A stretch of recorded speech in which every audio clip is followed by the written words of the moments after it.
Hello എല്ലാവർക്കും നമസ്കാരം. അപ്പോൾ ഇന്ന് നമ്മൾ സോയ ചങ്ക് വെച്ചിട്ടുള്ള ഒരു കിടിലൻ ഫ്രൈ ആണ് കേട്ടോ കാണിക്കാൻ പോകുന്നത്. അപ്പോൾ അതിന് മുൻപായി നമ്മുടെ പേജ് ഒന്ന് ഫോളോ ചെയ്തേക്കണേ. അപ്പോൾ അതിന് വേണ്ടി നമ്മൾ കുറച്ച് സോയ ചങ്ക് എടുത്ത് വയ്ക്കുകയാണ്. അതിലേക്ക് ഏറ്റവും ആദ്യം തന്നെ ഇത്തിരി തിളച്ച വെള്ളം ഒഴിച്ച് ഒരു 5-10 മിനിറ്റ് വെക്കുക കേട്ടോ. അപ്പോൾ നല്ലതുപോലെ കുതിരും. എന്നിട്ട് നല്ല ഫ്രഷ് ആയിട്ടുള്ള വെള്ളത്തിൽ ഒരു 2-3 പ്രാവശ്യമെങ്കിലും പിഴിഞ്ഞ് എടുക്കണം. അപ്പോഴാണ് അതിലത്തെ ഒരു ബാഡ് സ്മെല്ലുണ്ട് അതിന്, അതൊക്കെ പോവുക. അപ്പോൾ നല്ല സൂപ്പറായി കിട്ടും. അതിനുശേഷം നമുക്ക് മസാല ചേർത്ത് കൊടുക്കാം. ഞാനിപ്പോൾ ഇതിലിട്ടിട്ടുള്ളത് കുറച്ച് മുളക് പൊടി, കുറച്ച് മഞ്ഞൾപ്പൊടി, കുറച്ച് ഉപ്പ്, അതുപോലെ തന്നെ ഇഞ്ചിയും വെള്ളുള്ളി പേസ്റ്റാണ് കേട്ടോ. ഈ ഒരു സമയം നമുക്ക് വേണമെങ്കിൽ മല്ലിപ്പൊടി ചേർത്ത് കൊടുക്കാം. പിന്നെ ചിക്കൻ മസാല വേണമെങ്കിൽ അങ്ങനെ ചേർത്ത് കൊടുക്കാം. അപ്പോൾ ഇത്തിരി ചിക്കൻ്റെ ഫ്ലേവറൊക്കെ നമുക്ക് തോന്നും.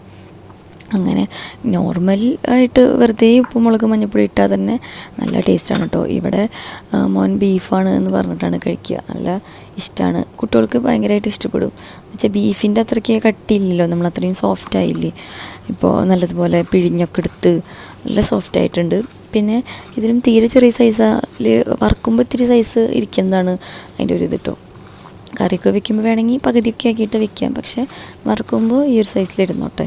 അപ്പോൾ ഇത് ഇങ്ങനെ നല്ലതുപോലെ തിരുമ്പി ചേർക്കാണ്. നല്ലതുപോലെ ചെയ്യണം കേട്ടോ, അതല്ലെങ്കിൽ ഉള്ളിലേക്ക് അത്ര കിട്ടില്ല, കറി ഇത്ര വലിപ്പമുണ്ടല്ലോ. അങ്ങനെ നല്ലതുപോലെ മസാലയൊക്കെ പിഴിഞ്ഞതിന് ശേഷം നമുക്കൊരു 5-10 മിനിറ്റ് വെക്കാം. അതിന് ശേഷം ഇതുപോലെ ഒരു പാൻ എടുത്തിട്ട് ചൂടാക്കുക. അതിലേക്ക് ആവശ്യമുള്ള ഓയിൽ ഒഴിച്ചു കൊടുക്കുക.